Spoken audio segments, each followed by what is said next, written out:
If you stop and think about it, the most important question that must be answered for us is there life after death? What happens to you when you die? I mean, people have been coming up with answers to that response. Some people believe that we cease to exist and that's the end for us, that there's nothing after that. There's not a lot of hope in that.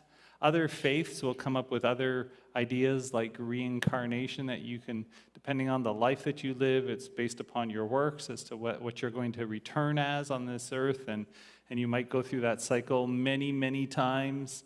And so like there's a lot of different arguments around what occurs.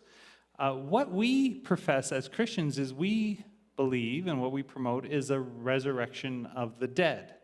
Resurrection of the dead, even in Jesus' time, it was questioned. You see, the Pharisees, the two groups that we hear about mostly in the New Testament, the Pharisees and the Sadducees. The Pharisees were mostly lawyers. They understood the law that God had given.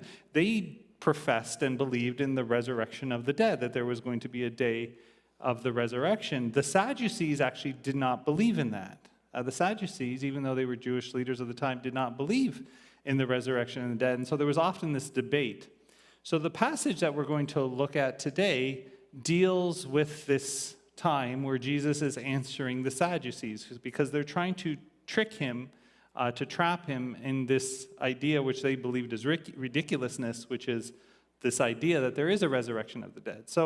But before I read the chapter, I just want to be clear about what we mean when we talk about the resurrection of the dead.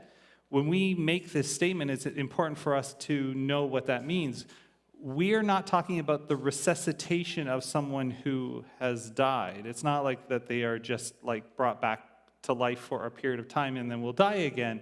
There's a couple of times in scriptures where Jesus does resuscitate someone who has died, who has brought them back to life for a period of time, like with Lazarus or the widow's son or the young girl. They were actually dead and Jesus resuscitated them for some time, but they are not resurrected. The resurrection of the dead, as we describe as Christians, is that you will have a physical body. There is a physical body that is not corruptible, that it will not corrupt, that it cannot die, that it will not age, and it will not become ill.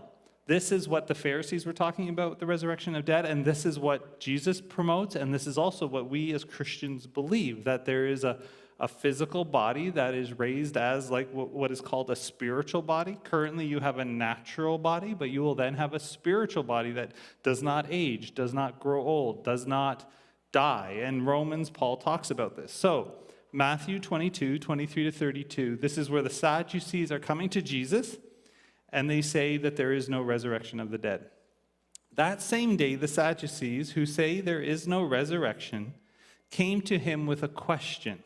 "Teacher," they said, "Moses told us that when a man dies without having children, his brother must marry the widow and have children with him."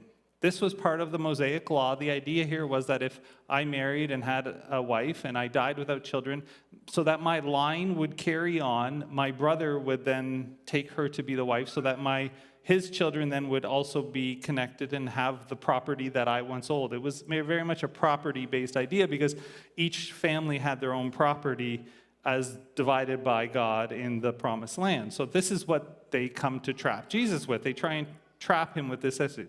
So he says, "Now there were 7 brothers among us," the Sadducees say. "The first one married and died, and since he had no children, he left a wife to his brother. The same thing happened to the second and third, and right down to the 7th. Finally, the woman died. Now then, at the resurrection," so at the resurrection of the dead, "whose wife will she be of the 7, since they all were married to her?" Do you see their logical argument here?